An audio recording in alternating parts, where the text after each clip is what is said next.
Bismillahirrahmanirrahim. Allahumma sholli ala sayyidina Muhammad wa ala ali sayyidina Muhammad. Assalamualaikum warahmatullahi wabarakatuh. Alhamdulillahirabbil alamin wassalatu wassalamu ala asyrafil anbiya'i wal mursalin wa ala alihi washabihi ajmain amma ba'd. Alhamdulillah, segala puji bagi Allah Subhanahu wa taala yang telah memberikan karunia-Nya berupa nikmat iman dan kesehatan. Tidak lupa salawat serta salam tercurahkan kepada junjungan Rasulullah Muhammad SAW yang syafaatnya akan dinantikan kelak. Amin. Baik, pada kesempatan kali ini izinkan saya untuk mempresentasikan materi kapasitansi dan kapasitor. Sebelumnya, perkenalkan, nama saya Rizka Yanti M dengan NIM 10881108820. Yang pertama, kapasitansi. Pengertian kapasitansi. Kapasitansi adalah kemampuan suatu benda atau sistem benda untuk menyimpan muatan listrik. Semua benda memiliki sifat ini dalam berbagai tingkatan.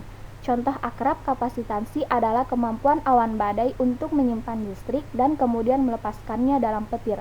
Secara kuantitatif, kapasitansi dari benda didefinisikan sebagai rasio dari muatan listrik pada tubuh dengan tegangan dari tubuh, yaitu C sama dengan Q per F.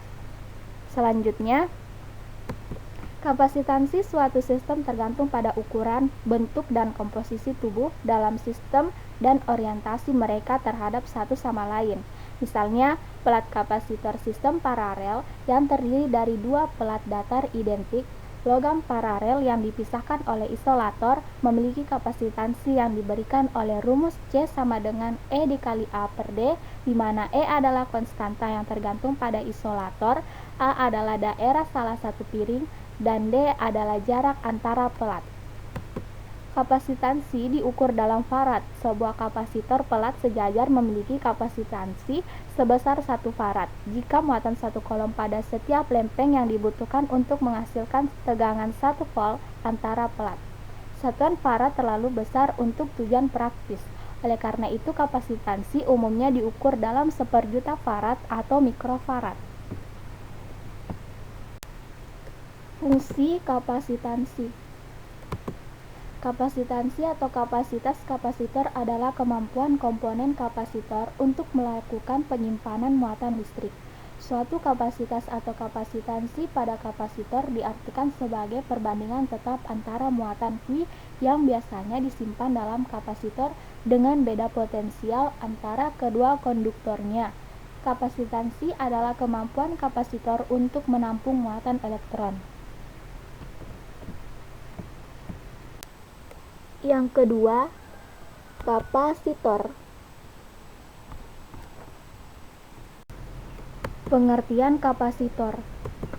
Kapasitor adalah alat yang dapat menyimpan energi di dalam medan listrik dengan cara mengumpulkan ketidakseimbangan internal dari muatan listrik. Kapasitor memiliki satuan yang disebut farad. Sesuai dari nama sang penemu Michael Farad, 1 farad sama dengan 9 dikali 1101. Kondensator juga dikenal sebagai kapasitor. Namun kata kondensator pertama disebut oleh Alessandro Volta, seorang ilmuwan Italia pada tahun 1782.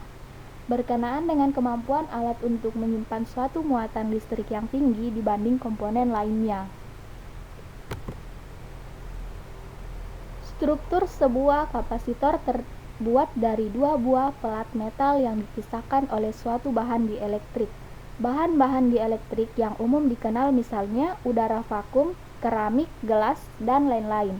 Jika kedua ujung plat metal diberi tegangan listrik, maka muatan-muatan positif akan mengumpul pada salah satu kaki elektroda metalnya, dan pada saat yang sama muatan-muatan negatif terkumpul pada ujung metal yang satu lagi. Selanjutnya, fungsi kapasitor. Fungsi dari kapasitor adalah menyimpan muatan listrik. Dalam beberapa sistem pengapian mobil, misalnya sebuah kapasitor atau disebut kondensor, menyimpan sementara muatan pada saat point breaker dari distributor terbuka.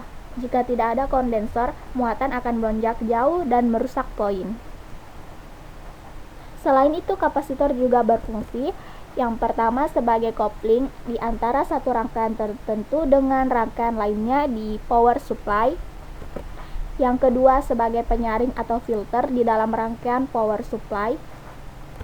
Yang ketiga, dalam rangkaian antena berfungsi sebagai pembangkit gelombang atau frekuensi. Yang keempat, pada lampu neon adalah untuk penghemat daya listrik. Dan yang terakhir, pada rangkaian yang ada terdapat kumparan dan terjadi pemutusan atau terputusnya arus, maka akan terjadi loncatan listrik. Nah, kapasitorlah yang berfungsi untuk mencegah terjadinya loncatan listrik ini. Selanjutnya, jenis-jenis kapasitor. Nah, kapasitor ini terbagi atas dua. Yang pertama, kapasitor polar, yaitu kapasitor yang memiliki dua kutub di kedua ujungnya, yakni kutub positif dan kutub negatif. Kapasitor jenis ini terbuat dari bahan elektrolit dan berbentuk tabung serta nilai kapasitansinya lebih besar. Yang kedua, kapasitor nonpolar, yaitu kapasitor yang tidak memiliki kutub pada kedua ujungnya.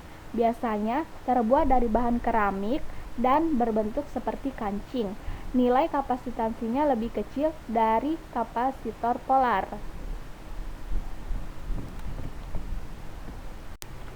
Setelah pembagian jenis-jenis kapasitor, selanjutnya jenis kapasitor atau kondensator juga dapat dibagi menjadi beberapa bagian menurut fungsinya.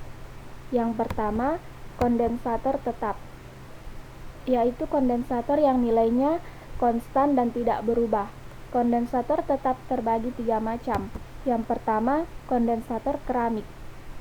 Berbentuk bulat tipis, ada yang persegi 4, berwarna hijau atau merah atau coklat. Kondensator jenis ini dapat dibolak-balik pemasangannya. Yang kedua, kondensator polyester. Pada dasarnya sama dengan kondensator keramik, begitu juga dengan cara menghitung nilai kapasitasnya. Bentuknya seperti permen dengan memiliki warna hijau, coklat, dan sebagainya. Yang ketiga, kondensator kertas. Memiliki nilai kapasitansi antara 10 nanofarad sampai 100 picofarad dengan toleransi kurang lebih 5%. Yang kedua, jenis kapasitor menurut fungsinya yaitu kondensator elektrolit atau ELCO. Kondensator yang berbentuk tabung ini termasuk jenis kapasitor polar di mana memiliki dua kutub, yaitu kutub positif dan negatif. Untuk menandai kedua kutub ini, kutub positif ditandai oleh kaki yang panjang, sedangkan kutub negatif ditandai dengan kaki yang pendek. Nilai kapasitasnya adalah 0,47 picofarad sampai ribuan mikrofarad dengan voltase dari beberapa volt sampai ribuan volt. Yang ketiga, jenis kapasitor menurut fungsinya yaitu kondensator tak tetap.